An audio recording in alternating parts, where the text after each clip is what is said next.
আপু আর দুলাভাই ধাক্কা দিয়ে বাসর ঘরের ভিতর প্রবেশ করালো। আমি ঢুকে নীলার দিকে তাকিয়ে যা দেখলাম তা বিশ্বাস করার মতো না। দেখি নীলা সিগারেট টানছে। নীলা বলল, জামাইবাবু কি খবর? সামনে ইলেকশন, ভোট কিন্তু আমাকে দিতেই হবে। আমার মাথায় আকাশ ভেঙে পড়ল। আমি কি শুনছি? আমি বললাম, কি বললা তুমি? বলছি আমি নির্বাচন করছি, ভোট আমাকে দিতে হবে। তুমি নিশ্চয়ই মজা করছো।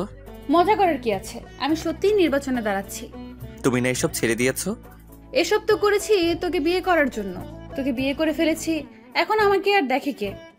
আমি এখনও নীলার কথা বিশ্বাস করতে পারছি না। কিন্তু সিগারেট টানছে এটা সত্যি। লাস্ট কয়েকদিনের আচরণ সন্দেহজনক মনে হয়েছিল। তাহলে কি সত্যি নীলা আগের মতোই রয়ে গেছে? এখন রাস্তায় রাস্তায় ঘুরে বেড়াবে? নীলা বলল, কিরে কি ভাবছিস? সিগারেট খাবি? নে ধর। আমি সিগারেটটা হাত থেকে নিয়ে ফেলে দিলাম। এই কাজ করার পর নীলার মুখ রাগে লাল হয়ে যায়। বসা থেকে উঠে এসে আমাকে চড় মারল আর বলল, তোর কত বড় সাহস, তুই আমার হাত থেকে সিগারেট ফালায় দিয়েছিস? জানিস আমি কে? আমি এই এলাকার বড় আপু। তাড়াতাড়ি সিগারেট ধরিয়ে আমার মুখে দে। আমি তাড়াতাড়ি সিগারেট ধরিয়ে নীলার মুখে দিলাম। নীলা বলল, শোন, তুই তো বলেছিলি বিয়ে করতে, বিয়ে না করলে ভবিষ্যৎ অন্ধকার, তাই আমি সেটাই করলাম। বিয়ে করলে তো স্বামীর কথা মানতে হবে, তাই এখন আমি তোমার স্বামী, তোমার আমার কথা মানতে হবে। মানবো না, কি করবি? অনেক কিছু। আমাকে কিছু করলে তোর হাত পা ভেঙে সারা জীবনের জন্য লুলা বানিয়ে দিব। আমি ভাবলাম নীলা এখন তার পাওয়ার দেখাচ্ছে, অহংকারে তার মাথা ঠিক নাই। আমি বললাম, শোনো, আমার বোধহয় তোমার মাথা ঠিক নাই, তোমার লম্বা একটা ঘুম দরকার। আমি সম্পূর্ণ ঠিক আছি। আমি যদি চেয়ারম্যান হই তাহলে কত মানুষ আমাদের সম্মান করবে, তাই না? আমার এত সম্মান দরকার নাই। তোমাদের প্রকৃত সম্মান কোথায় জানো? ওকে ওকে, আমি আর শুনতে চাই না। নীলা, তোমার কি হয়েছে? কি সুন্দর কথাবার্তা ছিল তোমার, কথার মধ্যে আলাদা একটা জাদু ছিল। হঠাৎ করে সব পাল্টে গেল। আমার বোধহয় তোমার মাথা ঠিক নাই, এখন তোমার ঘুম দরকার। কি? আমার মাথা ঠিক নাই?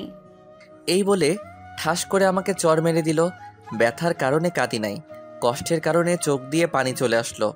আমি নীলার পায়ে ধরে বললাম, নীলাপু, তুমি আমাকে মেরে ফেলো, কিন্তু আমার মা বাবার সাথে কটু কথা আর খারাপ ব্যবহার করো না। ওকে, পা ছাড়। না, তুমি ওয়াদা করো আমার কথার বিরুদ্ধে গেলে তাদের সাথে নরম ভাষায় কথা বলবা। ওকে, বলবো। আমি খেয়াল করলাম নীলার পায়ে ধরাতে নীলা কেমন যেন মোচড় দিয়ে উঠল। যতক্ষণ পায়ে ধরে রাখছিলাম ততক্ষণ বড় বড় শ্বাস নেয়। আমি পা ছেড়ে এক কোণায় গিয়ে বসলাম। কিছুক্ষণ কোনো কথা বললাম না। আমি বললাম, আমার ঘুমে ধরেছে, আমি ঘুমিয়ে যাই। এই সময় গয়না কে খুলবে? কেন, তোমার হাত আছে না? আমি একটা বালিশ আর খেতা নিয়ে নিচে শুয়ে পড়লাম। নীলা বলল, ওপরে শো। না, তোমার সাথে শুবো না। কেন? চিন্তা ভাবনা করে দেখো। আমি এই বলে নিচে বিছানা করে শুয়ে পড়লাম। নিচে কার্পেট আছে, বালিশ আর খেতা দিয়ে শুয়ে পড়লাম। আপু দুলাভাই কম্বল দেয় নাই। ভাবছে আজ রাতে এমনিতেই গরম থাকবো, কম্বল লাগবে না। আমি নিয়ত করলাম যতদিন পর্যন্ত নীলা আমার কথা মতো না চলবে ততদিন আমি নীলার শরীর টাচ করব না। আর যদি বেশি বাড়াবাড়ি করে তাহলে অন্য ব্যবস্থা করব। ভাবছিলাম আজ নীলার ২৭ বছরের জীবনের একটা কষ্টের ইতি ঘটতে যাচ্ছে, কিন্তু না, সেই কষ্টটা আরও দীর্ঘমেয়াদী হলো। নীলার মুখটা আমার চোখে ভাসছে। মন চাচ্ছে এখন গিয়ে মনের ইচ্ছা মতো কিস করার জন্য, কিন্তু সেটা সম্ভব না যেদিন পর্যন্ত আমার পায়ে ধরে মাপ না চাইবে। ততদিন পর্যন্ত কোনো স্পর্শ নাই। যদি পরকীয়া করে করুক, পরদিন অন্য মেয়ে নিয়ে আসবো। যেহেতু ২৭ বছর কোনো পরকীয়া করে নাই, মনে হয় না সামনে করবে। এসব কথা ভাবতে ভাবতে কখন যে ঘুমিয়ে পড়লাম। সকালবেলা ঘুম থেকে উঠে দেখি নীলা পাশে আমাকে জড়িয়ে ধরে ঘুমিয়ে আছে বিছানার উপর। আমি সাথে সাথে উঠে পড়লাম। নীলাও উঠে পড়ল আর বলল, কি হলো, উঠে পড়লি কেন? তোমাকে কে বলেছে আমার সাথে শুতে? আমার মন চাইছে তাই। থাকো তুমি তোমার মন নিয়ে। আমি চলে গেলাম ওয়াশরুমে। ওয়াশরুম থেকে বের হয়ে টেবিলে পড়তে বসলাম। কিছুক্ষণ পড়লে মা ডাক দিল খেয়ে যেতে। খাইতে গেলাম। মা জিজ্ঞেস করলো, নীলা কই? আসে নাই? না। আসবো নে। মা আমার রুমে গেল, গিয়ে নীলাকে নিয়ে আসলো। আমি খাওয়া দাওয়া করে চলে গেলাম রুমে। একটা কথাও বললাম না, খেয়ে চলে আসলাম। বিছানায় শুয়ে মোবাইল টিপছি। নীলা চা আনলো, বলল, এই নে চা। টেবিলে রাখো। নীলা টেবিলে রাখলো। নীলা বলল, আমি বাইরে যাব। যেখানে মনে চায় যাও, আমাকে জিজ্ঞেস করার কি আছে। দেখলাম নীলা রেডি হয়ে বাইরে চলে গেল। আমিও পিছে পিছে বের হলাম, কারণ সে আমার বউ। সবচেয়ে বড় কথা হলো আমি তাকে ভালোবাসি। নীলা এলাকার কয়েকজন ছেলের সাথে দেখা করলো, তাদের সাথে অনেকক্ষণ কথা বলল। আবার নীলা বাড়ির দিকে হাঁটা ধরলো। আমি দোকানে গিয়ে সিগারেট ধরাইলাম, খেয়ে বাসায় আসলাম। দেখি নীলা ঘর ঝাড়ু দিচ্ছে। আমি বিছানায় শুয়ে পড়লাম। নীলা আমার দিকে আর চোখে তাকাচ্ছে। দেখে আমি কিছু বলি কিনা, কিন্তু না, আমি একটা কথা বলবো না। যতদিন পর্যন্ত এসব না ছাড়বে, এভাবে মানসিক কষ্ট পেয়ে যাবে। ঝাড়ু দিয়ে আমার পাশে শুইল। আস্তে আস্তে নীলা একটা হাত আমার শরীরে রাখলো। আমি যত বিরক্ত আছে সব বিরক্ত নিয়ে নীলার দিকে তাকালাম। নীলা হাত সরিয়ে নিল। আমি উঠে কাপড় নিয়ে ওয়াশরুমে চলে আসলাম। ভাবলাম আমার কথা মানবে না, আবার আমার কাছ থেকে সুখের আশা করে। এত সোজা না দুনিয়াটা। আমি দেখলাম নীলার কয়েকটি কাপড় ভিজানো আছে, সেগুলো ধুয়ে দিলাম। আমি গোসল করে কাপড়গুলো নিয়ে ছাদে চলে গেলাম। ছাদে গিয়ে কাপড় নেড়ে আসলাম। এসে দেখি নীলা ওয়াশরুমে মনে হয় গোসল করছে। আমি টেবিলে বসে বই ঘাঁটছি। ভাবছি এক রুমে দুই মানুষ, একজনের সাথে আরেকজন কথা বলে না। নীলা ওয়াশরুম থেকে গোসল করে বের হলো। নতুন এক শাড়ি পরে, যেটা দেখে আমার মাথা পুরো গরম হয়ে গেল। নীলা কাপড় নেড়ে বিছানায় বসে চুল আঁচড়াইতেছে, আর আমি লোভাতুর দৃষ্টিতে নীলার দিকে তাকিয়ে রইলাম। তার কোমরের একাংশ দেখা যাচ্ছে। আমি কাশতে কাশতে বাথরুমে চলে গেলাম। আধা ঘন্টা পর বের হলাম। বের হয়ে দেখি জমিয়ে মার সাথে আড্ডা দিচ্ছে। দিনটা কেটে গেল। সারাদিন কেউ কারোর সাথে কথা বলি নাই। রাতের বেলা আমি পড়তেছি, নীলা শুয়ে শুয়ে মোবাইল টিপছে। কতক্ষণ পড়লাম জানি না। নীলা বলল, হইছে, আর পড়তে হবে না, এবার ঘুমা। তোমার বলা লাগবে না। আমি আস্তে আস্তে বিছানায় শুয়ে পড়লাম। নীলা আমার পাশে শুইল। আমি বললাম, নীলা, এসব নির্বাচন কি দরকার আছে? চলো আমরা নিজেরা সুন্দর একটা সংসার করি। দেখ, নির্বাচন সম্পর্কে আমাকে কিছু জিজ্ঞেস করবি না, ওইটা তো বাইরে। এখন তো আমরা দুজন একসাথে। এখনো তুমি আমার থেকে অনেক দূরে। এই বলে আমি বালিশ নিয়ে নিচে চলে আসলাম। আমি কি করব বুঝতে পারছি না। আজকে নীলাকে অনেক সুন্দরী দেখাচ্ছে। আমার মন বলছে এমন একটা মেয়েকে আমার মন চাচ্ছিল। কেন জানি মনে হচ্ছে সে কাছে থেকেও অনেক দূরে। মা বাবা যদি জানতে পারে নীলা নির্বাচন করবে, তাহলে কি যে হবে আল্লাহ জানে। সবচেয়ে বেশি কষ্ট পাবে মা। এর আগে নীলাকে আটকাতে হবে। কেমন জানি একটা আওয়াজ আসছে, মনে হচ্ছে কেউ কাঁদছে। নীলা কাঁদছে, বুঝছি নীলা কষ্টে কাঁদছে। আমি বুঝতে পারছি না কি করব। নীলার কাছে গিয়ে নীলাকে সান্ত্বনা দিব, চাইলেই সম্ভব, কিন্তু না, আমি তা করছি না। কাঁদুক, ইচ্ছে মতো কাঁদুক, বুঝুক তার জীবন আমি কতটা গুরুত্বপূর্ণ। অনেকক্ষণ হয়ে গেল, এখনও কাঁদছে। এখন আমার নিজেরও খারাপ লাগছে। আমি উঠে নীলার শরীরে হাত রেখে বললাম, নীলা। নীলার সাথে সাথে আমাকে জড়িয়ে ধরলো। আমিও জড়িয়ে ধরলাম নীলাকে।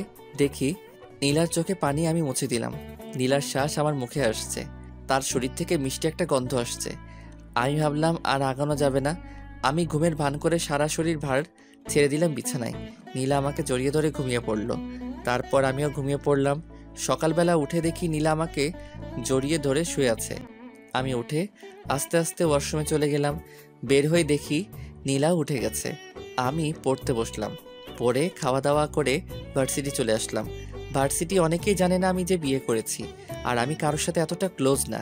আমার ফ্রেন্ড বলতে সবাই, আবার কেউ না। যে সময় যার কাজ লাগে। ভার্সিটি শেষ করে বাসায় আসলাম। এসে দেখি বাবা চলে এসেছে। আমি আমার রুমে গেলাম, দেখি নীলা বাসায় নেই। আমি মাকে জিজ্ঞেস করলাম, নীলা কোথায়? মা বলল আমি যাওয়ার সাথে সাথে বের হয়েছে, যে আর আসে নাই। বাবা আমাকে ডাকছে। আমি বাবার কাছে গেলাম। আব্বা বলল, মুরাদ, আমার চাকরির মেয়াদ শেষ হয়ে যাবে আগামী মাসে। ভালো হয়েছে। এখন কতদিন বিশ্রাম নেন? বিশ্রাম নিলে তোরা খাবি কি? তোরও তো কোনো চাকরির ব্যবস্থা নাই। শুন, আমার মাথায় একটা বুদ্ধি এসেছে। তোর মার সাথে এ বিষয়ে কথা বলেছি। তোর মা হ্যাঁ বলেছে। কি? আমার চাকরির মেয়াদ শেষ হলে পেনশনের যে টাকা পাবো সেটা দিয়ে আমি দেশের বাড়িতে একটা বাড়ি করি আর বাজারে একটা দোকান নিয়ে বসি। আমরা তো সারা জীবন ভাড়াটিয়ায় থেকে গেছি। আমি ভাবলাম কথাটা খারাপ না। এদিকে আগামী মাস আসতে আর 6 দিন বাকি, আর নির্বাচন আসতে আরও 2 মাস বাকি। নীলার বাবা আমাকে অনেক টাকা ক্যাশ দিয়েছে, আমি একটা টাকাও নিতে চাই নাই। খুশিতে আমাকে দিয়েছে নীলাকে বিয়ে করার জন্য।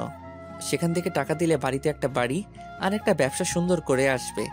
আর এদিকে বাবা মাও জানবে না নীলা যে নির্বাচন করছে, আমিও লেগে যাব চাকরির খোঁজে। এসব কিছু চিন্তা করে বললাম, আপনার বুদ্ধিটা ভালো, আপনার পেনশনের টাকা দিয়ে হবে সব কিছু। দেখি হয় কিনা, না হলে ধার করতে হবে। ধার করা লাগবে না, শ্বশুরবাড়ি থেকে যে টাকা পেয়েছি সেটা দিয়েই হবে। ওকে। তোমার অফিসে চাকরির কোনো পোস্ট খালি আছে? না। তাহলে আমি আগামীকাল থেকে লেগে পড়ি চাকরির খোঁজে। তাই কর। আমি রুমে এসে ভাবতে লাগলাম নীলা কোথায় গেল। নীলার মার কাছে ফোন দিলাম। হ্যালো আম্মা, কেমন আছেন? ভালো। বাবা তুমি কেমন আছো? ভালো। আম্মা, নীলা বলছিল বাড়ির কাছে এক বান্ধবীর বাসায় যাবে, সে কি আপনার এখানে এসেছে? না তো। ওকে, তাহলে বোধহয় এসে পড়বে। আমি ফোন কেটে দিলাম। নীলাকে ফোন দিলাম, ধরছে না, কেটে দিচ্ছে। আমি কি করব কিছু বুঝে পাচ্ছি না। ঘর থেকে বের হব তাকে খোঁজার জন্য, অমনি নীলা ঘরে ঢুকলো। আমি কিছু বললাম না, আর বললে কি হবে, সে তো আমার কথা শুনবেই না। এরপরেও আমি জিজ্ঞেস করলাম, কোথায় গিয়েছিলে? বাড়িতে গিয়েছিলাম। ও, মিথ্যা কথা ভালোই বলতে পারো। যেখানে মনে চায় সেখানে যাব, তোকে বলতে হবে? এমন কথা শুনে আমার মেজাজ গরম হয়ে যায়। আমি কানে কানে গিয়ে বললাম, রাতে তাহলে কাঁদিস, তোর খবর আছে। দেখবো না তুই কি করস। ওকে। মা নীলাকে ডাক দিল। নীলা চলে গেল। আমি একটু বাইরে বের হলাম। একটা চায়ের দোকানে গিয়ে সিগারেট নিলাম। কোথা থেকে জানি এক ছেলে এসে জিজ্ঞেস করলো, কি ভাই, কি খবর? আমি চিনতে পারলাম সাজিদ। এই তো আছি। তোমার আর বড় আপুর বলে বিয়ে হয়েছে? হুম। তুমি কি করে বড় আপুকে পটিয়ে বিয়ে করে ফেললে? আমার ভাবতে অবাক লাগছে। আরে ভাই, কপালে আছে। সেটাই, তোমার বউ তো নির্বাচনে পাশ করব। সত্যি? তুমি জানো না, আজকে যে বক্তৃতা দিছে অর্ধেকের বেশি মানুষ তার পক্ষে চলে এসেছে। তাই নাকি? ধুর ভাই, আপু আপনার কাছে কিছুই বলে না? কোথায় বক্তব্য দিয়েছে? আপনি জানেন না, ওই সামনের মোড়ে। এত আয়োজন, এত কিছু, এসবের খরচ কে দিয়েছে? বড় আপু। ধুর ভাই, আপনি আমার কাছ থেকে চালাকি করে কথা জেনে নিচ্ছেন। আপু জানতে পারলে আমাকে মারবে। ধুরু ভাই বসো। মামা বেনসন দাও তো। মামা এসে সিগারেট দিল। আমি বললাম, আমার একটা কাজ করতে পারবা? আপুর বিরুদ্ধে আমি কিছুই করতে পারবো না। আরে বোকা, সে তো আমার বউ, আমি তার বিরুদ্ধে কি বলবো? শোনো, তুমি শুধু বলবা সামনে কোথায়, কোন জায়গায় তোমাদের বড় আপু বক্তব্য দেয়। কি করে বলবো? ফোন করে। ফ্ল্যাক্সির টাকা? 500 টাকা দিয়ে বললাম, এবার হবে। সাজিদ চলে যায়। আমি বাসায় আসি। এসে পড়তে বসলাম। দেখি নীলা খুব হাসি খুশি। রাতের খাবার খেয়ে আবার পড়তে বসলাম। আমি আর নীলা একটা কথা বলি না, কারণ এখনও নীলা আমার কথা শুনছে না। আজকে কত মানুষের সামনে বেপর্দা হয়ে কথা বলল। আমার শরীরটা শুধু জ্বলছে। সবাই তো নীলার দিকে লোভাতুর দৃষ্টিতে তাকিয়ে রয়েছে। এটা তো আমি বুঝি। ভাগ্যে নির্মম পরিহাস, নীলা যদি আমার কথা শুনতো। এদিকে নীলা শুয়ে শুয়ে মোবাইল টিপছে আর একটু পরপর হাসি দিয়ে ওঠে। আমি নীলাকে জিজ্ঞেস করলাম, নীলা, তুমি যে নির্বাচন করছো, এত টাকা কোথা থেকে? আমার জমানো টাকা।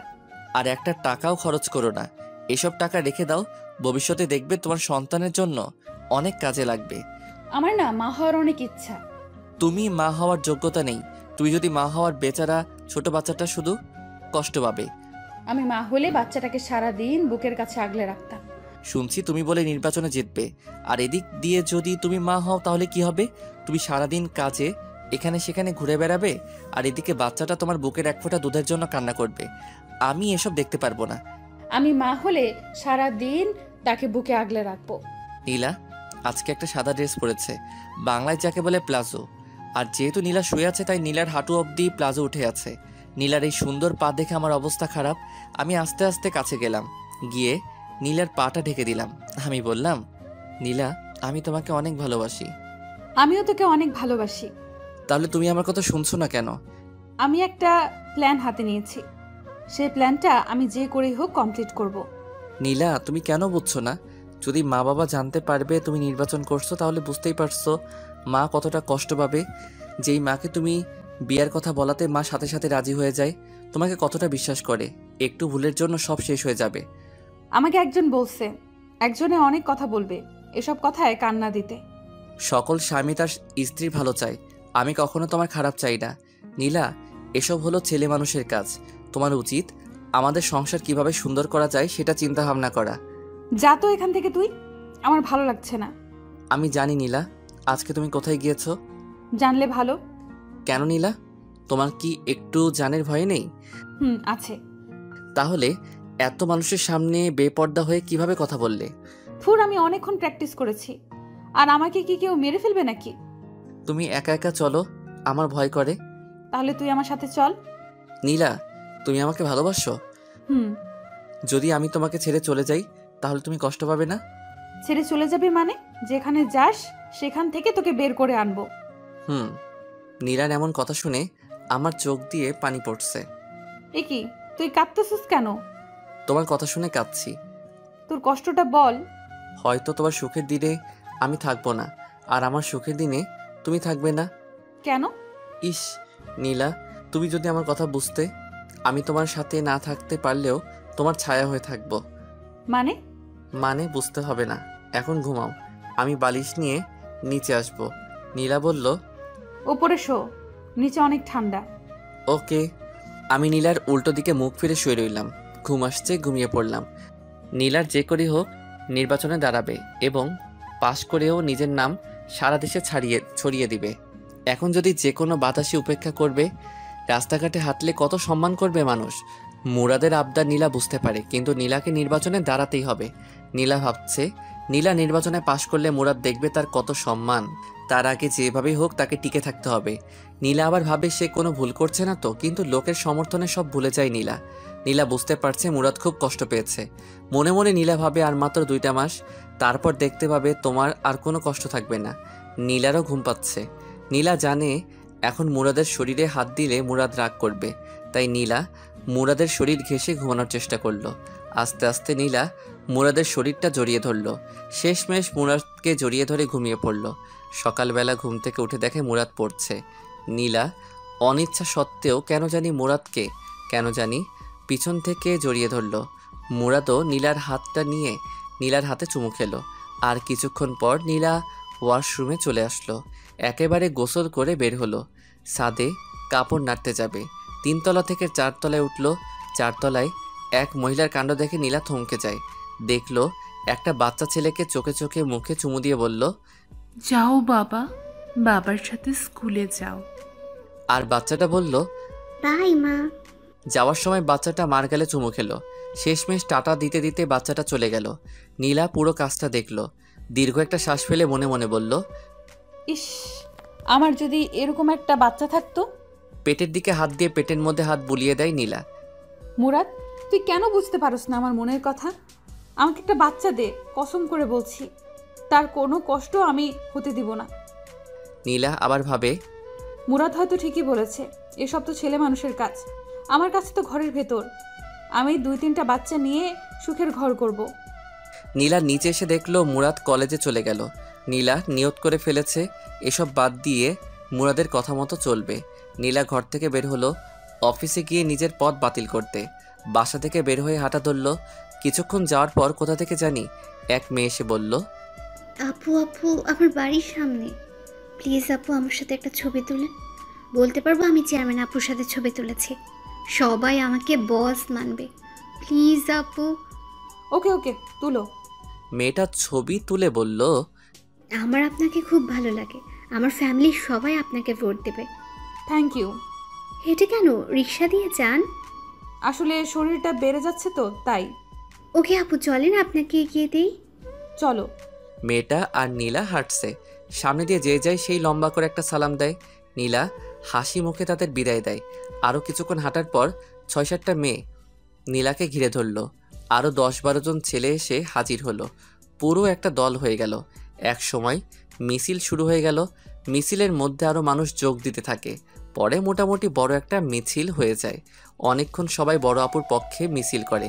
এক জায়গায় এসে এক রেস্টুরেন্টে নিয়ে সবাইকে কিছু খাওয়াইয়া তাদের বিদায় দিল। নীলা বাড়িতে চলে আসে। এসে ফ্রেশ হয়ে শুয়ে ভাবতে লাগলো কোথা থেকে কি হয়ে গেল। যে জায়গায় গিয়ে না করে আসবে এসবের মধ্যে আমি আর নাই, সেখানে গিয়ে বড় এক মিছিল করে আসলো। এত মানুষের সারা কিভাবে নীলা ফেলে দিবে? এখন কত সম্মান, পরে না জানি কত সম্মান হবে। বের হলেই মানুষ ঘিরে ধরবে, তখন মুরাদ বুঝতে পারবে আমি কেন এত কষ্ট করেছি। তখন হয়তো মুরাদ আমাকে একটা বাচ্চা নেওয়ার সুযোগ দিবে। আমি নীলার মনের ভিতর ঢুকে যাওয়ার চিন্তা ভাবনা করছি। নীলার সব কাজে রেসপন্স করব, কিন্তু আসল কাজটা করব না। আমি বুঝতে পারছি এইভাবেই নীলার সাথে আর বেশি দিন থাকা যাবে না। ভার্সিটি থেকে এসে দেখি নীলা ঘুমাচ্ছে, তার মায়াবী মুখটা কি সুন্দর করে তাকিয়ে আছে। আমি অনিচ্ছা সত্ত্বেও নীলার কপালে চুমু খেলাম। নীলা পাশ ফিরে আবার শুয়ে পড়ল। আমি ফ্রেশ হয়ে নীলাকে ডাক দিলাম, নীলা আমার খিদা লাগছে। দাঁড়াও, আমি নিয়ে আসছি। নীলা একটু পর আমার জন্য খাবার নিয়ে আসে, আমি খেলাম। আমি বললাম, নীলা তুমি আজকে মিছিল করেছো? কেন? যাতে নির্বাচনে পাশ করতে পারি। ওকে, তাহলে তুমি নির্বাচন নিয়েই থাকো। মুরাদ, রাগ করিস না, আমি এখান থেকে বের হতে পারবো না। ওকে, তোমার যা ইচ্ছা তাই করো। আমি বিকালের দিকে ছাদে গেলাম, গিয়ে দেখি জ্যোৎস্না। আমি বললাম, জ্যোৎস্না আপু কেমন আছেন? ভালো, তুমি? ভালো। কেমন চলছে তোমার দিনকাল? এই তো মোটামুটি। আমার সামনে বিয়ে। ভালো। আপু আমার একটা সমস্যা, যদি একটু হেল্প করতেন। কি বলো? নীলা খালি নির্বাচন করে, এই নিয়ে তাকে আমি প্রতিদিন বোঝাই, কিন্তু সে কোনো কথা কানে নেয় না। আপনি যদি একটু হেল্প করতেন। যে তার স্বামীর কথা শুনে না, তাহলে অন্য আরেকজনের কথা কি শুনবে? তারপরেও একটু কথা বলে দেখবেন। ওকে। আমি যাই। আমি চলে আসি। কি করব কিছুই মাথায় আসছে না। এইভাবে এক সপ্তাহ চলে গেল। বাবা গ্রামে চলে যায়।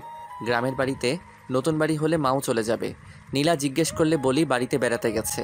আমি এই বিষয় নীলার কাছ থেকে সম্পূর্ণ গোপন রাখি। আর সে নির্বাচন নিয়ে ব্যস্ত, এদিকে টাইম দেওয়ার কোনো প্রশ্নই আসে না। নীলাকে কেমন জানি লাগে, তার সাথে কথা বলা, হাসাহাসি এখন আর ভালো লাগে না। এখন কেন জানি নীলাকে বিরক্তিকর মনে হয়। আমি আস্তে আস্তে নীলার সাথে কথা বলা কমিয়ে দিলাম। ওই তো আগামীকাল সারাদিন নীলার সাথে একটা কথা বলি নাই। বুঝতেই পারছেন এটা কতটা কষ্টকর। নীলাকে অনেক বোঝালাম, শেষমেশ যেই কদু সেই লাউ। আমি ভাবলাম নীলার মা বাবার সাথে এই বিষয়ে কথা বলতে হবে। আমি সময় করে চলে আসি নীলার বাড়িতে। দেখি তার মা বাবা দুজনেই বাড়িতে। হঠাৎ নীলাকে ছাড়া আমাকে দেখে তারা অবাক হয়ে যায়। নীলার মা বলল, বাবা তুমি এমন সময় একা? নীলা কোথায়? নীলা বাড়িতে, আম্মা আব্বা কিছু কথা আসছিল। নীলারে নিয়ে একটা সমস্যা হচ্ছে। কি সমস্যা? আসলে নীলা খালি নির্বাচন করে। এই সারাদিন নির্বাচন নিয়ে বাড়ির বাইরে ব্যস্ত থাকে। কত যে বললাম এসব ছেড়ে দিতে, আমরা সুন্দর করে সংসার সাজাই, কিন্তু কে শুনে কার কথা। আপনারা দুজন যদি একটু বলতেন এসব ছেড়ে দিতে, তাহলে খুশি হতাম। আসলে বাবা কি বলবো, সে ছোটবেলা থেকেই স্বপ্ন দেখে আসছে এই এলাকায় নির্বাচন করবে, তাই সে ছোটবেলা থেকে টাকা জমাইছে। তোমার অসুবিধা হলে আমরা অবশ্যই নীলাকে বুঝাবো। ধন্যবাদ। আমি নীলার বাড়ি থেকে খাওয়া দাওয়া করে বাসায় আসলাম। এসে দেখি নীলা ঘরের ভিতর নাচতেছে। আমি মুচকি হাসি দিলাম। আমি বললাম, এত খুশি কেন? সবাই বলছে আমি পাশ করব। ঘরের বাইরে বের হলে কত মানুষ আমাকে ঘিরে ধরে। সেটা তো ধরবেই, কারণ তুমি অনেক সুন্দরী, আর সুন্দরের পূজা করে সবাই। সুন্দরী বলে না, আমি চেয়ারম্যান হব বলে। এখনো কোনো নেতা তোমাকে আহ্বান করে নাই রাতে তার সাথে থাকার জন্য? এটা কি বললি তুই? আবার বল। মুহূর্তের মধ্যে নীলা চোখ মুখের রং পাল্টে গেল। যদি এরকম অফার পাও তাহলে ফোন করে বলে দিও, আজ রাতে আমি বাইরে থাকব। ঠাস ঠাস করে দুটো চর বসিয়ে দিল গালে। আমি বললাম, সত্যি কথা বললে কারো সহ্য হয় না। নীলা কেঁদে দেয়। কেঁদে কেঁদে আমাকে জড়িয়ে ধরে বলে, তুই এমন কথা বলিস না। এই নীলা শুধু তোর, নীলার সব তোর, নীলার যৌবন রূপ সব তোর, এসব কিছু তোর জন্য। নীলা আমার একটা হাত নিয়ে তার গালে দিল। খুব কষ্ট হচ্ছে নীলা, এর একটা কিছুই আমি পাবো না। এসব কিছু কয়েকদিন পর পথের মানুষের কাছে চলে যাবে। এমন কথা মুখে আনিস না মুরাদ, আমি তোরে ভালোবাসি, তোকে ছাড়া আমি বাঁচবো না। তুই এমন কথা আর বলিস না। প্লিজ নীলা, তুমি এসব ছেড়ে চলে আসো, প্লিজ প্লিজ। তোমার আর আমার জন্য সুন্দর একটা জীবন অপেক্ষা করছে, এসব ছেড়ে দাও। নীলা কিছু বলছে না। আমি আস্তে আস্তে নীলার গালে ধরে নীলার ঠোঁটের কাছে আমার ঠোঁট নিয়ে আস্তে আস্তে লাগিয়ে দিলাম। নীলা চোখ বন্ধ করেছে। নীলা আমার মাথাটা চেপে ধরলো তার ঠোঁটে। আমি পাগলের মতো কিস করছি নীলাও। নীলার শ্বাস ভারী হচ্ছে। আমি ভাবলাম এখনই বাদ দিতে হবে, না হলে নীলাকে আটকানো কঠিন হবে। আমি আস্তে আস্তে নীলাকে ছেড়ে দিলাম। নীলা বলল, কি হলো? ভালোই তো লাগছিল, আবার ধর। মনে হয় মা ডাকছে। এই বলে আমি সোজা ঘর থেকে বেরিয়ে আসলাম। নীলা বুঝতে পারছে না কি বলবে, শুধু তাকিয়ে রইল। আমি ভাবলাম লাভ নাই, যতদিন না পর্যন্ত ওইসব ছাড়বে না ততদিন পর্যন্ত আমাকে পাবে না। আমি 2-3 জায়গায় চাকরির জন্য নিবন্ধন করলাম। এইসব বিষয় নীলার কাছে গোপন রাখলাম। তাকে বলে কি করব? আমি বাইরে যাওয়ার সাথে সাথে নীলা ঘর থেকে বের হয়ে পড়ে। আর কি বলবো, এইসব কিছু নীলার কাছে গোপন রাখলাম। আমি সোজা বাইরে আসলাম, এসে সিগারেট খেলাম, খেয়ে রুমে ঢুকলাম। রুমে ঢুকলে নীলা বলল, তুই আমার বাবা মার কাছে বিচার দিয়েছিস কেন? মনে চেয়েছে। দেখ, আমাকে নিয়ে প্রতি দোকানে এখানে সেখানে সব জায়গায় কথা হয়। তারা বলে আমি জিতলে এলাকার উন্নতি হবে, এলাকায় শান্তি থাকবে। এসব মানুষের কথা আমি কি করে ফেলে দিতে পারি? আমি ছাড়তে পারবো না। ভালো, তোমার যদি মনে চাই করো, মনে থাকে যেন। পরে যখন কেঁদে কেঁদে আমাকে জোরে চিল্লাই চিল্লাই ডাকবে তখন আমাকে পাশে পাবে না। নীলা, তুমি এখন বাচ্চা মেয়ে না, ভালো মন্দ বিচার করার বিবেক তোমার মাথায় আছে। হায় রে কপাল আমার, আমারই দোষ কেন যে সুন্দরীর পাগল হলাম। যদি জ্যোৎস্নাকে অথবা তানহাকে বিয়ে করতাম তাহলে কতই না সুখী হতাম। এই বলে রুম থেকে বের হয়ে আসলাম। সোফায় এসে টিভি দেখতে লাগলাম। কিছুক্ষণ পর মা এসে বলল, আগামীকাল বাবা আসবে। দিনটা কেটে গেল নীলার সাথে, আর কথা বলি নাই। পরদিন বাবা এসে আমাকে ডাকা শুরু করলো। আমি গেলাম বাবার কাছে। একটা কাগজ ঢিল দিয়ে বলল, এসব কি মুরাদ? আমি কাগজ ধরে দেখি নীলার নির্বাচনের পোস্টার। তার মানে বাবা জেনে গিয়েছে নীলা নির্বাচন করছে। বাবা আবার বলল, কোথায়? তোর বউ কোথায়? আস্তে বাবা, আমার কথা শোনো। কি শুনবো? আমি জানি নীলা নির্বাচনে দাঁড়াচ্ছে। কি বললি তুই? নীলা নির্বাচনে দাঁড়াচ্ছে? তার কত সাহস! তাড়াতাড়ি তার মাকে ফোন দে। এমন অলক্ষী মেয়ে আমাদের দরকার নেই। শোনো, আমি তোমাদের বুঝিয়ে বলি। বাবা, আমি জানি না যে নীলা নির্বাচনে দাঁড়াচ্ছে। বাসরাতে সে আমাকে বলে, তখন যা হওয়ার হয়ে গেছে, এখন তার কিছু করার নাই। আমি নীলাকে অনেক বোঝালাম, কিন্তু কে শুনে কার কথা।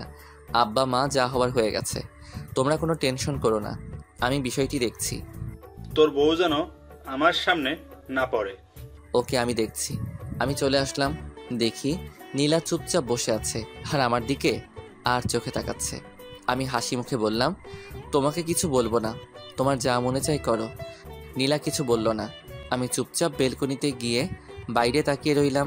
নীলা আমার পাশে এসে দাঁড়ালো আর বলল, তোকে আমি কষ্ট দিতে চাইনি মুরাদ। আমার কষ্ট তো কিছুই না। মা আর বাবা অনেক দুঃখ পেয়েছে তোমার এই অপ্রত্যাশিত কাজে। সরি। সরি বলে কি লাভ? সরি বললে কি আর তুমি এসব থেকে ফিরে আসবে? তুমি তো বুঝতে পারছো না সবাই তোমাকে কি সম্মান করবে। বলবে দেখো দেখো চেয়ারম্যানের জামাই। সব ছেলেরা তোমাকে দেখে হিংসা করবে। নীলা, তুমি এখনো ছোট রয়ে গেছো। আমার জায়গায় যদি অন্য কেউ থাকতো তাহলে এতদিনে কি চেয়ারম্যান হয়ে যেতে। আমি যে ভালো সেই জন্য তোমাকে বাধা দিচ্ছি। শুনো, এখন তুমি গিয়ে আমার মায়ের কাছে আর বাবার কাছে মাপ চাইবা। বলবা আর আমি নির্বাচনে দাঁড়াচ্ছি না। বলবো না। বলবা না? না না না। আমি আমার হাত উঠাইলাম চর দিতে, কিন্তু কোনো এক টানে আর পারলাম না চর মারতে। নীলা বলল, মারলি না চর? দেখতাম তোর কত সাহস। এখন যদি আমি একটা ফোন করি তাহলে শত শত ছেলে চলে আসবে। আমি চাইলে তোকে মেরে বুড়িগঙ্গা নদীতে ফেলে দিতে পারি। আমি মোবাইল দিয়ে বললাম, এই নাও, এখন তোমার ছেলেদের ফোন দাও, তারা আসুক, এসে আমাকে মেরে বুড়িগঙ্গায় ভাসায় দিক। তুই কি ভাবছিস আমি পারবো না? তুমি আবার না পারতে পারো। আমি কানে কানে গিয়ে বললাম, পারলে করে দেখা। আমি সেখান থেকে চলে আসলাম। আমার আর ভালো লাগছে না। এখন থেকে আর নীলার সাথেই শুবো না। আজ 1 সপ্তাহ হলো নীলার সাথে শুই না। আমি আমার মতো, নীলার মতো। এদিকে আমার চাকরির ইন্টারভিউর জন্য কল আসলো। এদিকে বাবা মা চলে গেল গ্রামের বাড়িতে। যাওয়ার আগে নীলাকে কয়েকবার বললাম বাবা মার কাছে মাপ চাইতে, কিন্তু কে শুনে কার কথা। এখন আমি আর নীলা একা। আমি ইন্টারভিউ দিলাম। আমার আগের রেজাল্ট ভালো ছিল বলে চাকরিটা হয়ে গেল, কিন্তু সমস্যা একটাই, বাসা থেকে অনেক দূরে। আমি সকালে যাই, বিকালে আসি। নীলা ভাবে আমি ভার্সিটিতে যাই। কিছুদিন পর সন্ধ্যার সময় বাসায় ঢুকলাম। দেখি নীলা আর 5 জন ছেলে, 1 জন মেয়ে বসে আড্ডা দিচ্ছে। তাদের একজনের হাতে সিগারেট, নীলাও সিগারেট খাচ্ছে। আমি ঘরে ঢুকলে নীলা বলল, এ হলো আমার স্বামী মুরাদ। মাঝখান থেকে একজন ছেলে বলে উঠল, বড় আপু, আপনি বিয়ে করে ফেলেছেন? আমরা তো জানি না। আসলে সবই কপাল। আর মুরাদ কিন্তু খুব ভালো ছেলে, কেউ তার সাথে বেয়াদবি করবে না। ওকে আপু। আপু, আমাদের কাজটা বুঝিয়ে দেন। নীলা আমাকে বলল, মুরাদ, তুই একটু ঘরে যা। ওকে। আমার মাথা পুরো গরম হয়ে আছে, কিছু বলবো না তাকে। আমি ভাবলাম এভাবে আর চলতে পারে না। আরে আমার তো একটা সম্মান আছে। চেয়ারম্যান হওয়ার পর সবাই বলবে দেখো দেখো চেয়ারম্যানের জামাই, কিন্তু সেটা বলবে টিটকারি করে। ভাবলাম আজ নীলাকে শেষবারের মতো বলবো, তারপর অন্য কোনো রাস্তা দেখতে হবে। নীলা তাদের সাথে কথা বলে অনেকক্ষণ। এই ফাঁকে আমি তাদের জন্য হালকা নাস্তা নিয়ে যাই। নীলার অহংকারে শেষ নাই। নীলা তাদের ছোটোখাটো মিটিং শেষ করলো। আমি পড়তে বসলাম। রাতে খাওয়ার জন্য নীলা আমার জন্য বাইরে খাবার আনে। আমি খেলাম। ভাবলাম আজ একসাথে শুই। আমি শুলাম তাড়াতাড়ি, কারণ সকালে অফিসে যেতে হবে। দেখি নীলা মোবাইল টিপছে। আমি বললাম, নীলা বলো। মোবাইল রাখো। ওকে বলো। নীলা, তোমার নির্বাচন আর কতদিন আছে? আর মাত্র 15 দিন। ভালো, তোমাকে শেষবার ওয়ার্নিং দিচ্ছি। তুমি কি এখান থেকে বের হতে পারবে? আর কতবার বলবো? তাহলে শোনো, এসব ছেলে পেলে নিয়ে ফ্ল্যাটে আসবা না। কেন? আমি না করছি তাই। ওকে, তোমার যা ইচ্ছা।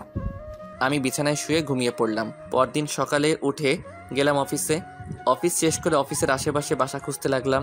নীলার মুরাদের একই জ্ঞান আর ভালো লাগে না। প্রতিদিন একই বিষয় নিয়ে কথা বলে। ভালো হয়েছে তার বাবা মা চলে গেছে, না হলে কত বাধার সম্মুখীন হতে হতো। মুরাদকে নীলা অনেক ভালোবাসে, সেই জন্য নীলা এত অসম্মানের পরেও মুরাদের কাছে পড়ে রয়েছে। কিন্তু নীলা বুঝতে পারছে না মুরাদের কি হয়েছে। কিছুদিন ধরে মুরাদ নীলার সাথে খুব ভালো ব্যবহার করছে, খুব হাসি খুশি, সব কাজে রেসপন্স। নীলা বুঝতে পারল মুরাদ তাহলে এতদিনে সব কিছু বুঝতে পারছে। ওই তো সেদিন নীলার মিটিং করে আসতে দেরি হয়েছিল। মুরাদ এগিয়ে গিয়ে নীলাকে নিয়ে আসে। শীত বলে দুজন এক চাদরের ভিতর একজন আরেকজনকে জড়িয়ে ধরে বাসায় আসে, যা দেখে নীলার খুব ভালো লাগে। এই মাসের শেষ কয়েকদিন নীলা মুরাদকে জড়িয়ে ধরে ঘুমায়। মুরাদের প্রতি নীলার ভালোবাসা অনেক বেড়ে যায়। কিন্তু এসব কিছু রীতি ঘটলো ওই দিন দুপুরে। ঘুম থেকে উঠে দেখলো মুরাদের বই কাপড় চোপড় কিছুই নেই, আর টেবিলের উপর একটা চিঠি পেল। নীলা উঠে পুরো রুম দেখলো, তেমন কিছুই নেই। কয়েকটা বই আর কিছু কাপড় চোপড় পরে আছে, সেগুলো পুরাতন। আলমারি খুলে দেখলো মুরাদের কিছুই নেই। তাহলে কি মুরাদ চলে গেল কোথায়? নীলা জোরে জোরে মুরাদ বলে ডাক দিল। তার শব্দই আবার ফিরে আসলো। পুরো ফ্ল্যাট চেক করলো, প্রয়োজনীয় সব কিছু আছে। নীলা আস্তে আস্তে চিঠির কাছে আসলো। নীলার বুকটা কাঁপছে। মুরাদ কি চলে গেছে? আগে মোবাইল নিয়ে কল করলো মুরাদের নাম্বারে, ফোন বন্ধ। এবার চিঠির কাছে এসে চিঠি হাতে নিল, কাপা কাপা হাতে। চিঠি খুলে পড়তে লাগলো। চিঠিতে লেখা আছে, নীলা, আমি কোনো চিঠি লিখছি না যাতে পরে উত্তর দিতে না পারো। নীলা, একটা কথা তো জানো, স্বাধীনতা অর্জন করার চেয়ে রক্ষা করা কঠিন। আমার ক্ষেত্রে সেটাই হয়েছে। আমি তোমাকে খুব ভালোবেসে ফেলেছিলাম, কিন্তু সেটা ধরে রাখতে পারিনি। নীলা, আমি তোমার সাথে মোটামুটি অনেক সময় কাটিয়েছি।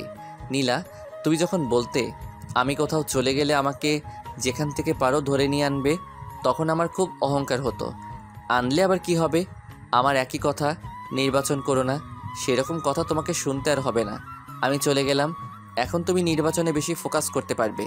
দোয়া করি নির্বাচনে পাশ করে এলাকার উন্নতি করতে পারো। সবাই একটা চেয়ারম্যান থেকে এটাই আশা করে, আর সবসময় গরিব দুঃখীদের পাশে থাকবে। দেখবে তুমি ভালো একটা চেয়ারম্যান হতে পারবে। নীলা, আমি দুঃখিত, আমি ভালো একটা স্বামী হতে পারিনি, তোমার কথায় রাজি হতে পারিনি। তোমার সামনে জীবন পড়ে রয়েছে, ভালো একটা ছেলেকে বিয়ে করে মা হওয়ার স্বপ্ন দেখো। খুব ইচ্ছে ছিল বাবা হওয়ার, কিন্তু সেটা হলো না। নীলা, আমি তোমাকে ছেড়ে অনেক দূরে চলে এসেছি। আমার খুঁজতে তুমি বের হয়েও না, কারণ তুমি আমাকে খুঁজে পাবে না। আমি পিছনের সকল পথ বন্ধ করে দিয়েছি। তুমি জেনে খুশি হবে, আমি একটা চাকরি পাইছি। তোমার অন্তরে কি ছিল সেটা আমি আদৌ চিন্তা করে বের করতে পারিনি। শেষ কয়েকদিন তোমার সাথে ভালো ব্যবহার করেছি, কারণ তুমি যাতে বুঝতে পারো তোমার জীবনে আমি কতটুকু গুরুত্বপূর্ণ ছিলাম। কিন্তু তুমি সময় থাকতে গুরুত্ব দাওনি। নীলা, তুমি যদি আমার কথা শুনতে, তাহলে হয়তো পৃথিবীর একমাত্র সুখী সংসার আমরা হতাম। নীলা, তুমি চেয়ারম্যান হতে চাও, সেটা বিয়ের আগে বলতে, তাহলে আমি তোমাকে বিয়ে করতাম না, কারণ আমি সিম্পল একটা সুখের সংসার দেখতাম। এখন বুঝতে পারছি, বড় লোকেরা বড় লোকের ঘরে মানায়, গরিব গরিবের ঘরে মানায়। বড়লোক যখন গরিবের ঘরে যায় তখন শুরু হয় সমস্যা। সেটা হয়েছে তোমার আর আমার মাঝে। তুমি দেখতে বড় হওয়ার স্বপ্ন, আর আমি দেখতাম সিম্পল জীবনযাপন। তোমার স্মৃতি হিসেবে তোমার দেয়া চরগুলো থাকবে আমার সাথে। আর হ্যাঁ, অবশ্যই নামাজ পড়বে, নির্বাচনে পাশ করতে পারো সেজন্য দোয়া করবে। আমিও দোয়া করি তুমি ভালো একটা চেয়ারম্যান হও। আমাকে পাওয়ার জন্য কখনো দোয়া করবে না, কারণ আল্লাহ কারো দোয়া ফেলায় না। সর্বশেষে বলবো, তুমি ভালো একটা স্বামী নাও, মা হওয়ার স্বপ্ন দেখো, আর ভালো একটা চেয়ারম্যান হওয়ার চেষ্টা করো। আর তোমার বাবার দেওয়া টাকাগুলো আমার বালিশের নিচে আছে। নীলা আমার বউ, আমার ভালোবাসা, সারা জীবন সুখে থেকো। নীলার চোখের পানি, চিঠির অনেকখানি ভিজে গেছে। নীলা কি করবে বুঝতে পারছে না। এখন কেমন যেন একা একা লাগছে। আরেকবার নীলার মনে হচ্ছে ভালোই হয়েছে, খালি খালি সারাক্ষণ ঘ্যাং ঘ্যাং করতো। নীলা আস্তে আস্তে চোখের পানি মুছল, বিছানায় এলিয়ে চিন্তা করতে লাগলো। বালিশের নিচে হাত দিয়ে দেখে টাকা, অনেক টাকা। নীলার কেমন যেন ভয় ভয় করছে। নীলা একা এই বাসায় থাকতে পারবে না। মুরাদ বলছে চাকরি পেয়েছে, কোথায় পেয়েছে সেটা জানতে হবে। সেটা জানতে পারলে তার ঠিকানা বের করা যাবে। নীলা পুরো ফ্ল্যাট খুঁজল, এরকম কিছুই পেল না। নীলার মনে হলো কে জানি দরজায় টোকা দিচ্ছে। খুলে দেখে জ্যোৎস্না।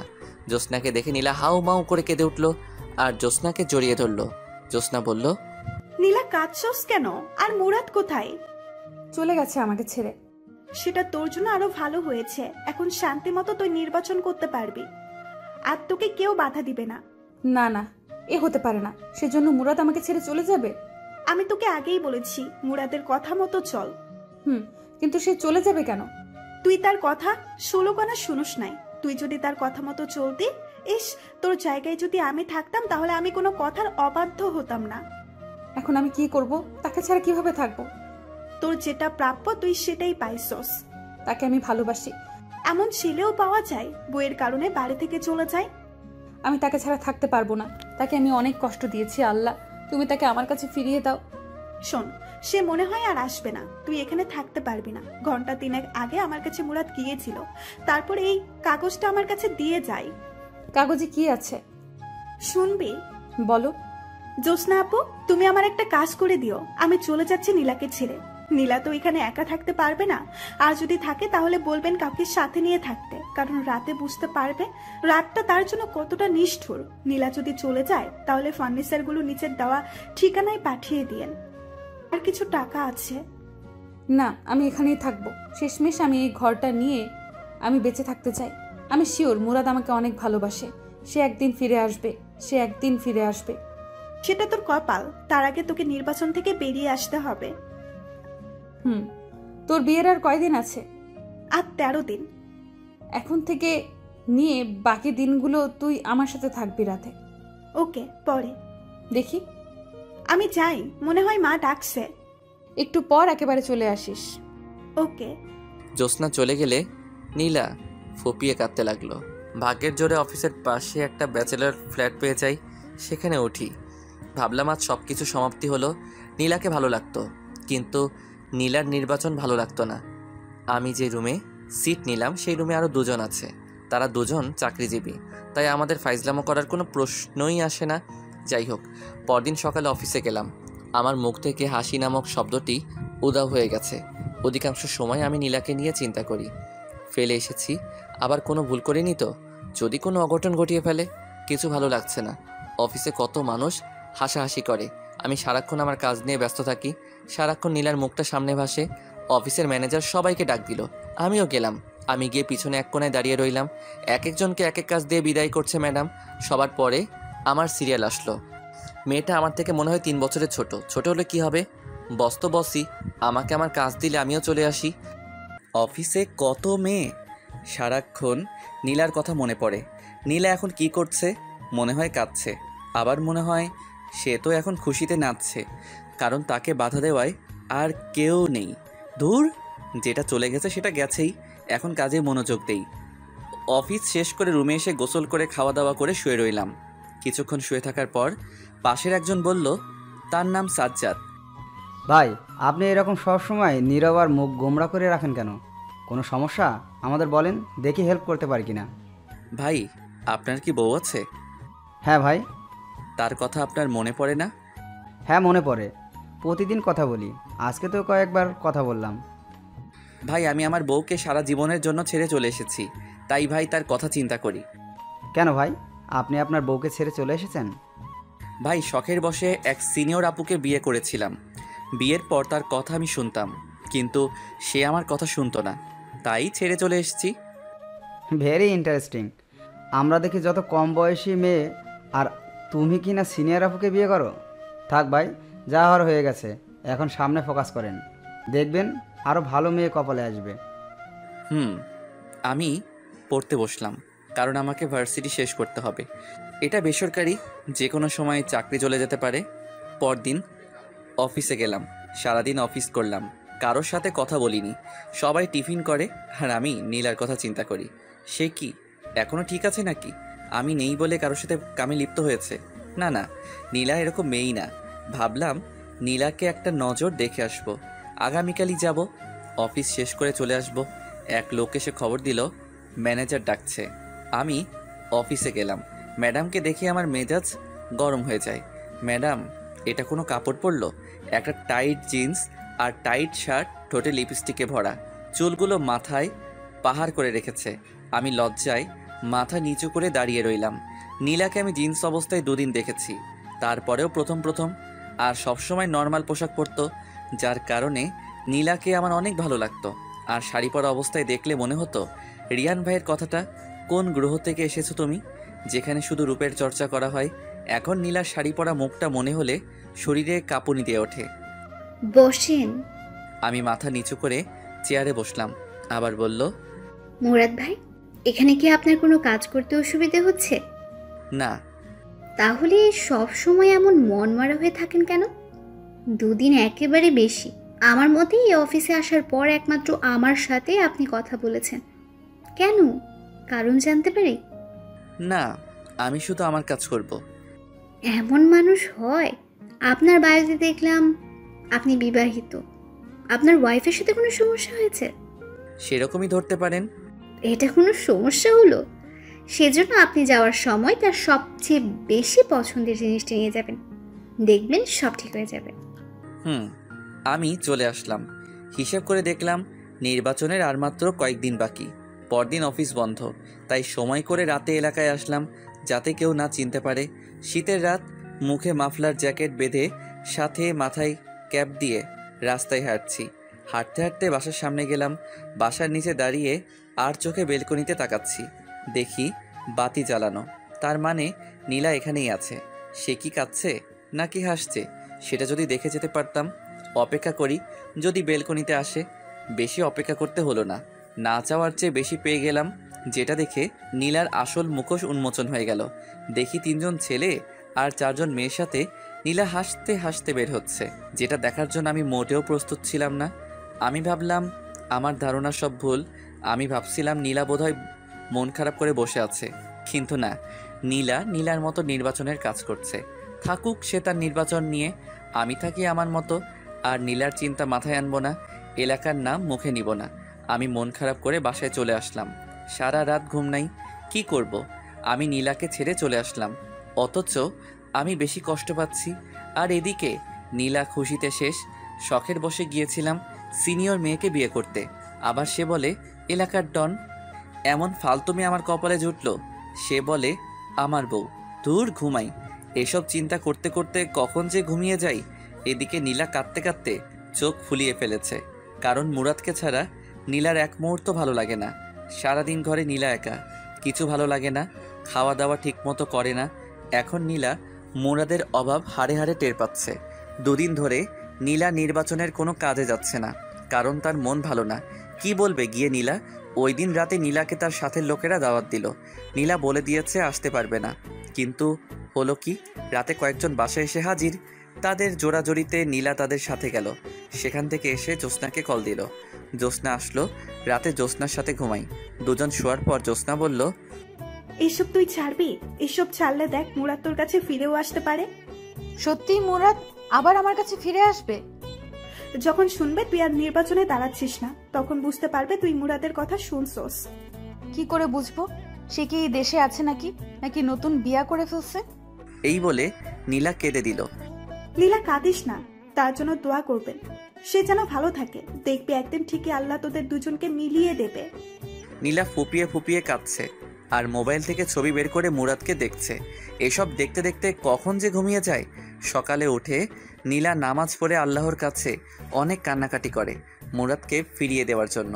আমি পরদিন অফিসে যাই। গতকাল থেকে আজকে আমার মনটা বেশি খারাপ। অফিস শেষ করে চলে আসব। একজন এসে বলে গেল ম্যাডাম ডাকছে। আমি ম্যাডামের অফিসে গিয়ে মাথা নিচু করে দাঁড়িয়ে রইলাম। বললাম, বসেন। আমি আস্তে আস্তে বসলাম। এখন আপনি আমার সামনে হাসি দেবেন। পারবো না। দেন বলছি, দেন, না হলে আপনার চাকরি নট। আমি হাসি দেওয়ার চেষ্টা করলাম, কিন্তু হাসির বদলে ফুপিয়ে ফুপিয়ে কান্না শুরু করলাম। এটা কি হলো? আমি বললাম হাসতে আর আপনি কিনা কাঁদছেন। প্লিজ কাঁদবেন না, এই নিন টিস্যু। টিস্যু নিয়ে আমি চোখ মুছলাম। ম্যাডাম বলল, এক্স্যাক্টলি আপনার সমস্যা কি আপনি আমাকে খুলে বলবেন? হুম। আপনার ওয়াইফ কি মারা গেছেন? না, তবে বেঁচে থেকেও আমার সাথে নেই। আমি বুঝেছি। যান, আপনাকে কিছুদিন ছুটি দিলাম, বউকে নিয়ে কোথা থেকে ঘুরে আসেন। আমি চলে আসলাম, কিন্তু পরের দিন আমি অফিসে যাই। ম্যাডাম অবাক হয়ে যায়, কিন্তু কিছু বলল না। আমি হিসেব করলাম নীলার নির্বাচন হতে আর সপ্তাহ 7 দিন আছে। কিছু ভালো লাগছে না, কেন জানি মন চাচ্ছে নীলাকে আরেকটা নজর দেখতে। দূর আমার বেহায়া মনে, আমি আর নীলার কথা মনে আনবো না। ভাবলাম আরেকটা বার দেখেই আসি, এটাই শেষ। পরদিন রেডি হয়ে রাতে বের হলাম। কিছুক্ষণ জার্নি করার পর এলাকায় পা রাখলাম। আমার উদ্দেশ্য বাসায় নিচে দাঁড়িয়ে তার হাসি মুখটা দেখে চলে আসবো। বাসার কাছে চলে আসলাম, এমন সময় একটা নারী চিৎকার আসছে। আমি আস্তে আস্তে হেঁটে আরও কাছে গেলাম। চিৎকার চেনা চেনা লাগছে। কাছে গিয়ে দেখি নীলা। আমার সারা শরীরে একটা হিমশীতল স্রোত বয়ে গেল। দেখি 4 জন ছেলে নীলাকে ঘিরে ধরেছে। একজন বলছে, তুই নির্বাচন করবি? শালিকে ধর, তার নির্বাচনের স্বাদ মিটিয়ে দেই। ভাবলাম তারা বিপক্ষ দলের কেউ। একজন ছেলে নীলার দিকে আগাচ্ছে। আমি বুঝতে পারছি না নীলাকে তারা কি করবে। দেখি ওনা টান দিয়ে সরিয়ে দিতে চাইলো। আমার মাথায় রক্ত উঠে গেল। ভাগ্যবশত আমার পাশে একটা বেলচা ছিল। আমি মুখটা ভালো করে ঢেকে নিলাম যাতে নীল না বুঝতে পারে। বেলচা নিয়ে আগালাম। যেহেতু চারদিকে অন্ধকার, তাই একদিক থেকে উদয় হয়ে যে নীলার ওড়না দিয়ে টান দিল, তার পিঠে গিয়ে আঘাত করলাম। শালা জোরে এক চিৎকার দিয়ে নিচে শুয়ে পড়ল। আমি আবার অন্ধকারে চলে গেলাম। আমি তাদের দেখছি, কিন্তু তারা আমাকে দেখছে না। তারা সতর্ক হয়ে গেল। আমি জায়গা পরিবর্তন করে আরেকটার পিছনে গিয়ে তার পায়ে আঘাত করলাম। সেও চিৎকার করে শুয়ে পড়ল। আমি আবার অন্ধকারে চলে গেলাম। আমি আবার জায়গা পরিবর্তন করে আরেকটার পিছনে গিয়ে তার ঘাড়ে আঘাত করলাম। সেও শুয়ে চিৎকার করতে লাগলো, ও মা গো, ও মা, ও মা গো। আমি অন্ধকারে চলে গেলাম। যেহেতু শীতের রাত, কুয়াশা, কিছুই দেখা যায় না। আবার রাত। আরেক হালা চিৎকার করে বলছে, শালা কে রে তুই? সাহস থাকলে সামনে আয়। আমি আস্তে আস্তে পা টিপে তার পিছনে গিয়ে দাঁড়ালাম। শেষমেশ সে বুঝতে পারে, কিন্তু ততক্ষণে আমার হাত রেডি। সে ঘুরে আর আমি তার কানে নিচে নরম জায়গায় ঘুষি চালালাম। সে দাঁড়ানো থেকে অজ্ঞান হয়ে ডাইরেক্ট রাস্তায় পড়ল। একজনকেও মাথায় আঘাত করলাম না, যদি মারা যায়। আমি আবার অন্ধকারে চলে গেলাম। বাকি 3 জন তাকে উঠিয়ে দৌড়। তারা চলে গেলে আমি নীলার সামনে প্রকাশ হলাম। তার সামনে বেলচা ঢিল দিয়ে রাস্তায় ফেলে ঘুরিয়ে উল্টো হয়ে হাঁটা ধরলাম। কিন্তু নীলার চালাক চোখ আমাকে চিনতে পারে। নীলা আমাকে ডাক দিল, মুরাদ, মুরাদ। এবার অনেক জোরে, কিন্তু আমি আমার মতো হাঁটছি। নীলা কাঁদে আর ডেকেই যাচ্ছে, মুরাদ, মুরাদ, আমার কথা শোনো। কিন্তু আমি আমার হাঁটা থামালাম না, কারণ পিছনে ফেরার টাইম নেই। আস্তে আস্তে নীলার মুরাদ, মুরাদ ডাক মিলিয়ে গেল। আমি আমার গন্তব্যের দিকে রওনা দিলাম। মুরাদ ডাক ডেকেই যাচ্ছে নীলা, কিন্তু কে শুনে কার কথা। নীলা বাসায় এসে বিছানায় শুয়ে কাঁদতে লাগলো। কাঁদছে আর বলছে, আমি কি দোষ করছিলাম? কেন তুই আমাকে এত বড় শাস্তি দিচ্ছস? কে জানি দরজায় টোকা দিল। খুলে দেখে জ্যোৎস্না। জ্যোৎস্নাকে দেখে হাউমাউ করে কেঁদে উঠল। বলল, মুরাদ ছিল ওটা। মুরাদ আমার কাছে আসছিল, আমাকে শয়তানগুলোর হাত থেকে রক্ষা করেছে। কোথায় সে? কই?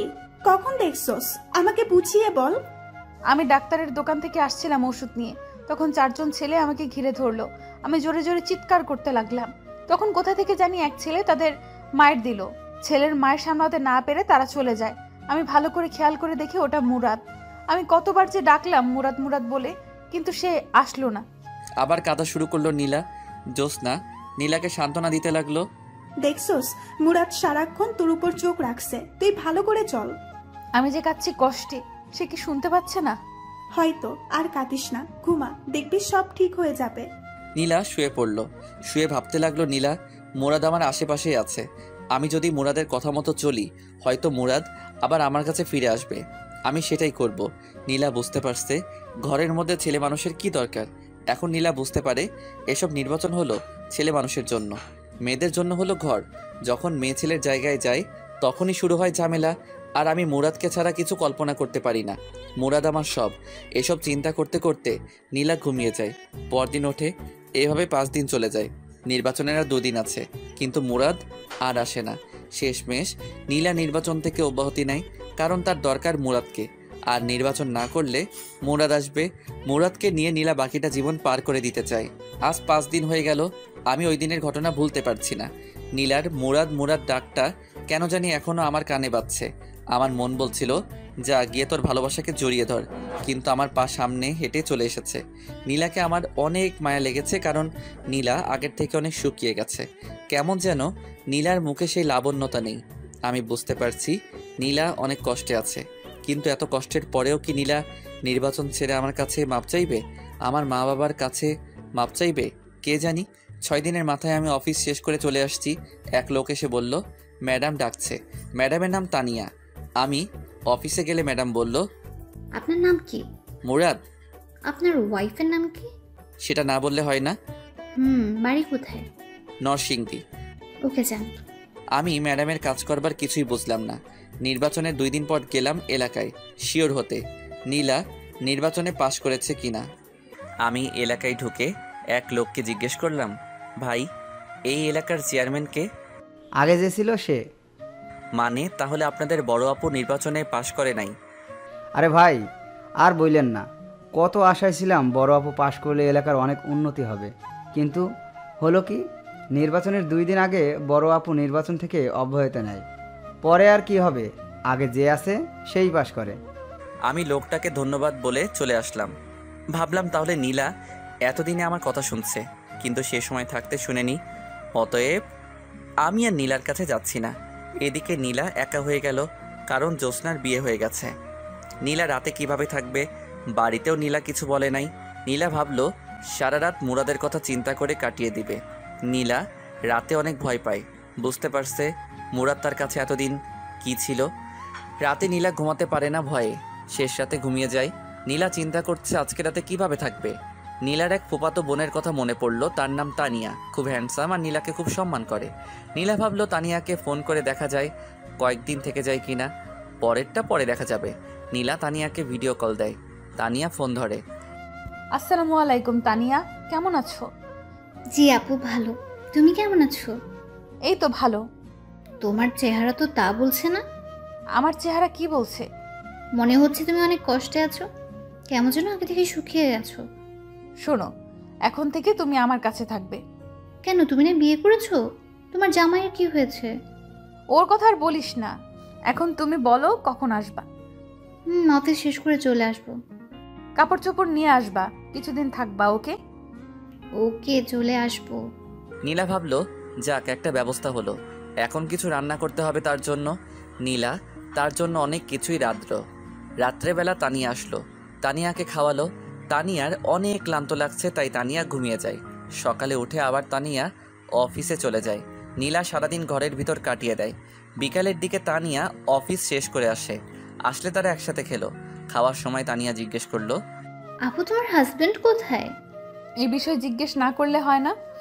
না, তোমাকে বলতেই হবে। তুমি আগে থেকে অনেক চেঞ্জ হয়ে গেছো। আগে সবসময় তোমার মুখে হাসি লেগে থাকতো, আর এখন তোমার কি অবস্থা হচ্ছে, দিন দিন শুকিয়ে কাঠ হচ্ছ। ঠিক মতো কি খাওয়া দাওয়া করো না? এটা নিশ্চয়ই তোমার পিছিয়ে হাজবেন্ডের কারণে। সে কোথায়? খাওয়ার পর তোমাকে বলি। ওকে। খাওয়া দাওয়া করে দুজনে বিছানায় বসলো। তানিয়া বলল, এবার বলো। সে আমাকে ছেড়ে চলে গেছে। কি? এটা কি করে সম্ভব? সারা জীবন শুনে এসেছি স্বামীর জ্বালায় মেয়েরা বাপের বাড়ি চলে যায়। এ তো দেখছি পুরো উল্টো। তুমি কি এমন করেছো যার কারণে তোমাকে ছেড়ে চলে যেতে হলো? তার কোনো দোষ নেই, সব দোষ আমার। আমি তার কথা শুনিনি। বুঝেছি। তুমি এখানে কেন পড়ে রয়েছো? সে যেহেতু তোমাকে ছেড়ে চলে গেছে, তাহলে তুমি বাড়ি চলে যাও। একা একা ভয় করে না? করে। যদি সে আবার ফিরে আসে সেই অপেক্ষায় বসে আছি। ও, আমার ঘুম ধরেছে। শুয়ে পড়ো। তানিয়া শুয়ে পড়ল। নীলাও শুয়ে পড়ল। তানিয়া জিজ্ঞেস করলো, আচ্ছা আপু, তোমার হাজবেন্ডের নাম কি? মুরাদ। তার বাড়ি জানি কোথায়? নরসিংদী। আপু, তার একটা ছবি দেখাও তো। নীলা মুরাদের একটা ছবি দেখায়। তানিয়া তাদের কাহিনী সব বুঝতে পারে। এদিকে নীলা আপু মুরাদের জন্য কেঁদে কেঁদে শেষ, আর ওদিকে মুরাদ নীলা আপুর জন্য কেঁদে কেঁদে শেষ। এখন দুজনকে মিলিয়ে দেওয়ার দায়িত্ব তানিয়ার। তানিয়া চিন্তা করলো নীলা আপুকে কিছু বুঝতে দিবে না, দুজনকে সারপ্রাইজ দিবে। তানিয়া বলল, আপু তুমি তো সারাদিন ঘরেই বসে থাকো, আগামীকাল চলো না আমার অফিসে। না রে, আমি যেতে পারবো না। চলো না প্লিজ, তোমার অনেক ভাল লাগবে। কখন আসবি? যাবো আর গিয়ে 1 ঘন্টা পর চলে আসবো। ওকে, সকালবেলা মন চাইলে। মন চাইলে না, তোমাকে যেতেই হবে। ওকে। নীলা ঘুমিয়ে যায়।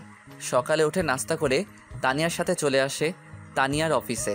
গিয়ে তানিয়া যে অফিসে বসে কাজ করে সেখানে গিয়ে বসলো। তানিয়া বলল, আপু তুমি একটু বসো, আমি আসছি। ওকে, তাড়াতাড়ি চলে আসিস। ওকে। একটু বসলো নীলা। কে জানি অফিসে প্রবেশ করলো। নীলার পাশের চেয়ারে বসলো। নীলা মাথা নিচু করে বসে আছে, ভালো লাগছে না। একটু বসলো, ভাবলো উঠে বাইরে চলে যাবে, কিন্তু নীলার নাকে পরিচিত একজনের ঘ্রাণ আসছে। বুকের ভিতর কেমন যেন চিনচিন করে উঠল, মনে হচ্ছে পাশের লোকটার কাছ থেকে। নীলা আস্তে আস্তে মাথা উঁচু করে আর চোখে লোকটার দিকে তাকালো। তাকিয়েই অবাক হয়ে গেল, এ তো দেখি মুরাদ। নীলার চোখটা বিশ্বাসই করতে পারছে না। পাশে বসা ছেলেটা মুরাদ। নীলা কেন জানি বিশ্বাস করতে পারছে না, পাশে বসা ছেলেটা মুরাদ। শিওর হতে ডাক দিল, মুরাদ, মুরাদ, মুরাদ। ডাকে আমার ঘুম ভেঙে যায়। স্বপ্নে দেখতেছিলাম নীলা আমাকে ডাকছে। চোখ খুলে দেখি সাজ্জাদ ভাই ডাকছে। বলল, ভাই কখন থেকে ডাকছি, উঠেন না। ভাই স্বপ্ন দেখছিলাম। আমি বুঝছি, স্বপ্নে দেখছিলা বউ তোমাকে ডাকছে, সেজন্য উঠতে মন চায় না। আপনি কি করে বুঝলেন? ভাই এমন আমার অনেক হয়েছে। ও, অভিজ্ঞতা আছে আপনার?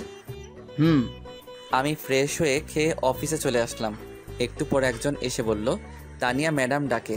আমি অফিসের সামনে আসলে একজন বলল, ভিতরে গিয়ে বসতে, ম্যাডাম আসবে। আমি ভিতরে ঢুকে দেখি এক চেয়ারে একটা মেয়ে বসে আছে। আমি মেয়েটার দিকে না তাকিয়ে চুপচাপ বসে পড়লাম। অনেকক্ষণ হয়ে গেল, ম্যাডাম আসছে না, কিন্তু কেমন যেন একটা ঘ্রাণ আমার নাকে আসছে। কেন জানি মনে হচ্ছে এটা নীলার শরীরের ঘ্রাণ, তার মানে পাশের মেয়েটা নীলা। আমি তাকাতে যাব, কিন্তু ততক্ষণে মেয়েটা মুরাদ বলে ডাক দিল। আমি তাকিয়ে দেখি আসলেই নীলা। আমি যেন একটা শকড খেলাম। আমি কি বলবো কিছুই বুঝতে পারছি না, শুধু তাকিয়ে রইলাম। নীলাও আমার দিকে তাকিয়ে রয়েছে, কিছু বলছে না। অনেকক্ষণ পার হয়ে গেল। আমি খেয়াল করলাম নীলার মুখের রং পাল্টে যাচ্ছে। নীলা চেয়ার থেকে উঠে আমার শার্টের কলার ধরে কষিয়ে 2টা চড় দিল। আমি ফ্যাল ফ্যাল করে তাকিয়ে রইলাম, মুখে কথা বলার শক্তি হারিয়ে ফেললাম। নীলা অফিসের দরজা আটকে দেয়। বুঝতে পারছি আজকে আমার খবর আছে। দীর্ঘ 1 মাস পর আমাকে পেয়েছে, হাতে নাতে এত সহজে আমাকে ছাড়বে না। নীলা লাফ দিয়ে আমার মাথার চুল ধরে টেনে নিচে নামালো, আমাকে নুইয়ে আমার পিঠে মারতে থাকে আর বলতে থাকে, বল, বল কেন আমাকে ছেড়ে চলে আসলি? বল, বল কেন আমাকে ছেড়ে চলে আসলি? আমি কি দোষ করছিলাম? বলছি প্লিজ আর মেরো না। তুই না আমাকে ছেড়ে চলে আসছস, তাহলে বেঁচে আসছস কেন? তোমার কারণে। মিথ্যে কথা। তাহলে এতদিন আসিস নাই কেন? কারণ তুমি আমার কথা শুনো নাই। সেজন্য চলে আসবি তুই? পিঠে আরেকটি কিল দিয়ে আমাকে জড়িয়ে ধরলো আর কাঁদতে লাগলো। আমি বললাম, কাঁদছো কেন? এখন তো আমাকে পেয়ে গেছো। এটা তো সুখের কান্না। আমি ভাবতে পারি নাই আমি চলে যাওয়ার পর তুমি এতটা কষ্টে থাকবে। আমি ভাবছিলাম তুমি আরও হাসি খুশিভাবে নির্বাচন কমপ্লিট করবে আর আমাকে সারা জীবনের জন্য হারাবে। আসলে তুই চলে যাওয়ার পর তোর মর্যাদা বুঝতে পারি। মুরাদ, তুই আমাকে ক্ষমা করে দে। আমি তোকে অনেক কষ্ট দিয়েছি। তুমি যদি প্রথমে আমার কথা শুনতে, তাহলে হয়তো এতটা কষ্ট করতে হতো না। তুই আমাকে আবার ছেড়ে চলে যাবি? যদি আমার কথা না শুনো। ওকে। এখন আর কেঁদো না। হুম। তোমার শরীরের কি অবস্থা? কি সুন্দর পরীর মতো ছিল আমার নীলা, এখন শুকিয়ে কি হয়েছো? তোর জন্য আমার এই অবস্থা হয়েছে। তোমার ফার্স্ট কাজ হলো আমার মা বাবার কাছে ক্ষমা চাওয়া। সরি মুরাদ, তোর মা বাবাকে আমি অনেক কষ্ট দিয়েছি। বল, কবে তোর গ্রামের বাড়িতে যাবি? সামনের সপ্তাহ। আমার গ্রাম অনেক ভালো লাগে। গিয়ে আমরা অনেক দিন থাকবো। আমি সরি, ওই দিন রাতে আমি তোমার ডাক শুনিনি। ওই দিন যদি তুই না থাকতি তাহলে হয়তো আর আমাকে পেতি না। এখন তোমাকেও আমি পেয়েছি, তুমিও আমাকে পেয়েছো, আর কোনো কষ্ট নেই। আমি আমার কপাল নীলার কপাল একসাথে করলাম। নীলার চোখে পানি, আমার চোখেও পানি। আমি নীলার মাথায় ধরে আবার আমার বুকে টেনে নিলাম। নীলাও আমাকে জড়িয়ে ধরে শক্ত করে, আবার নীলা কেঁদে দেয়। আবার যদি আমাকে ছেড়ে চলে যাস তাহলে আমাকে আর জীবন্ত পাবি না। ওকে, আমি তোমাকে ছেড়ে চলে যাব না, কিন্তু তুমি তোমাকে মারার অনুমতি দাও। তুই আমাকে মেরে ফেলিস, তবু আমাকে ছেড়ে চলে যাস না। প্রিয়জন পাশে না থাকার বেদনা আমি বুঝতে পেরেছি। এই তো লক্ষ্মী মেয়ে। আমি নীলার চোখ মুছে দিলাম, চেয়ারে বসালাম, দরজা খুলে দিলাম। একটু পর তানিয়া প্রবেশ করলো। আমি বুঝতে পারছি এসব তানিয়ার কাজ ছিল। মনে মনে তানিয়াকে অনেক ধন্যবাদ। তানিয়া এসে বলল, আপু আমাকে আর তোমার সাথে থাকতে হবে না তো? নীলা হেসে বলল, আপাতত না, সময় হলে বলবো। সময়টা কখন? পেটে বাচ্চা হলে? যা শয়তান। ম্যাডাম, আপনি তো কিছুদিন আগে বলেছিলেন বউকে নিয়ে কোথাও ঘুরে আসতে। সেই ছুটিটা আমি আগামী সপ্তাহ চাই। মুরাদ ভাই, এটা কিন্তু ঠিক না। দিয়ে দিস না। আগামী সপ্তাহ কিন্তু, এখন না। হুম। যান, এখন মন দিয়ে কাজ করেন। আমি চলে আসলাম। আমি অফিস শেষ করে নীলাকে নিয়ে শপিং মলে গিয়ে তার জন্য বোরকা কিনলাম। সেখান থেকে বোরকা পরিয়ে আমার মেসে গেলাম। গিয়ে নীলাকে সাজ্জাদ ভাইয়ের সাথে পরিচয় করিয়ে দিলাম। সাজ্জাদ ভাই নীলাকে কতগুলো উপদেশ দিয়ে দেয়। আমি আমার জরুরি জিনিসপত্র নিয়ে বাসায় আসলাম। নীলাকে বোরকা অবস্থায় আরও বেশি সুন্দরী লাগে। নীলাকে বললাম বোরকা পরে ঘর থেকে বের হতে, আর আগের সব কিছু ভুলে যেতে, সামনে ফোকাস করতে। সে আমার কথায় সায় দেয়। বাসায় আসলে নীলা আমাকে রান্না করে খাবার দেয়। আমি খেয়ে দিয়ে আমি রুমটা গোছালাম, যেভাবে আগের মতো ছিল। আমি রাতে নীলা বিছানায় শুইলাম। যেহেতু অনেক দিন পর, তাই নীলাকে শরীরে ধরতে কেমন যেন লজ্জা লাগে। আমি ঘুমিয়ে গেলাম। সকালে সব লজ্জা চলে যায়। দেখি নীলা আমাকে জড়িয়ে ধরে ঘুমাচ্ছে। তার মিষ্টি মুখটা আমার দিকে তাকিয়ে আছে। আমি নীলাকে ডাক দিলে সে উঠে ফ্রেশ হয়ে রান্না করে। আমি খাওয়া দাওয়া করে অফিসে চলে গেলাম। অফিস থেকে এসে দেখি নীলা একটা গোলাপি কালার শাড়ি পরেছে, যেটা দেখে আমার মাথা এমনি ঠিক নেই, তাও আবার তার শরীর থেকে মিষ্টি একটা গন্ধ আসছে, আর তার একাংশ দেখা যাচ্ছে। আমি কোনো চিন্তা না করেই তার কোমরে ধরে তাকে টান দিয়ে বুকে আনলাম। তার মিষ্টি গোলাপি ঠোঁটে চুমুর প্রলেপ এঁকে দিলাম অনেকক্ষণ। নীলা আমাকে টেনে নিয়ে বিছানায় ধাক্কা দিয়ে ফেলে দেয় আর বলে, তুই না আমাকে অন্য একটা জগৎ থেকে ঘুরিয়ে নিয়ে আসবি? আমার শরীর আনচান সেখানে যাওয়ার জন্য। আমি বুঝতে পারছি নীলা কিসের কথা বলছে। আমি এতদিন সেটার জন্য অপেক্ষা করছি। আমি নিশার ঘাড়ে চুমু খেতে থাকি। আমি আস্তে আস্তে নিচে, বাকি কাজটুকু নীলা সেরে ফেলে। ভাবলাম এত ফেতনার ভিতরেও নীলা নিজেকে সম্পূর্ণ ঠিক রেখেছে। আমরা সন্ধ্যার সময় শুইলাম, উঠলাম। পরের দিন সকালে নীলা বলল, এই জিনিসটা এত মজা, এত সুখ আগে যদি জানতাম তাহলে আমি তোর কথার কখনো অবাধ্য হতাম না। আমি আরো 10 বছর আগে বিয়ে করে ফেলতাম। তখন কিন্তু তুমি আমাকে পেতে না। তা ঠিক। এখন বলো কি খাবে? সেটাও বলে দিতে হবে। না, এখন না। আমি নাস্তা তৈরি করছি, খেয়ে দিয়ে অফিসে যাও। ওকে। আমি অফিসে চলে আসি। পরের সপ্তাহ আমরা গ্রামের বাড়ি আসি। সেখানে 1 সপ্তাহ থাকি। নীলা মা বাবার পায়ে ধরে মাপ চায়। নীলাকে ক্ষমা করে দেয়। সপ্তাহে একটা পরীক্ষা, তাই ভার্সিটি পরীক্ষা দিয়ে শেষ করলাম। আরও ভালো কোম্পানিতে চাকরির আবেদন করলাম। কিন্তু তানিয়ার রিকোয়েস্টে সেই অফিস থেকে গেলাম। কিন্তু আমার প্রমোশন হয়। আসা যাওয়ার জন্য নীলার বাবার কাছ থেকে একটা গাড়ি নেয় আমার জন্য। 1.5 বছর পর আমাদের একটা মেয়ে হয়। দেখতে নীলার মতো হয়েছে। আসলে ভালোবাসা চেয়ে পাওয়া যায় না, ভালোবাসা দিতে হয়। ভালোবাসা দিলেই তুমিও ভালোবাসা পাবে। ধন্যবাদ সবাইকে আমাদের পাশে থাকার জন্য।